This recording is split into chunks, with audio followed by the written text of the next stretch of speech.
السلام علیکم۔ کراچی میں مشتعل ہجوم نے ایک اور شخص کو سرعام مار ڈالا۔ ماری پور میں مقتول پر بچے کو پتھر مارنے کا الزام تھا۔ حاتم نشے کا عادی اور ذہنی مسائل کا شکار تھا۔ کیا آپ حالات حاضرہ سے آگاہی حاصل کرنا چاہتے ہیں؟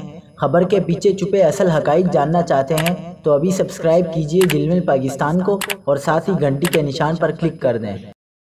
آپ کو بتاتے چلیں کہ کراچی کے علاقے ماری پور میں ہجوم نے سرعام تشدد کر کے ایک شخص کو ہلاک کر دیا۔ جہاں یہ واقعہ پیش آیا اس سے کچھ ہی فاصلے پر مچھر کالونی میں گزشتہ ماہ ہجوم نے 2 ٹیلی کام انجینئرز کو تشدد کر کے ہلاک کر دیا تھا۔ پولیس کے مطابق حاتم نشے کا عادی اور ذہنی مسائل کا شکار تھا اور اس نے شیر خان نامی شخص کے بیٹے کو پتھر مارا تھا جس سے 4 سالہ بچہ زخمی ہو گیا۔ رد عمل میں شیر خان اور اہل محلہ نے مشتعل ہو کر حاتم پر پتھراؤ کیا اور شدید تشدد کا نشانہ بنایا جس سے وہ موقع پر ہی چل بسا۔ پولیس نے فوری کارروائی کرتے ہوئے مرکزی ملزم شیر خان عرف شیرو کو گرفتار کر لیا ہے۔ تشدد میں ملوث دیگر افراد کی تلاش جاری ہے۔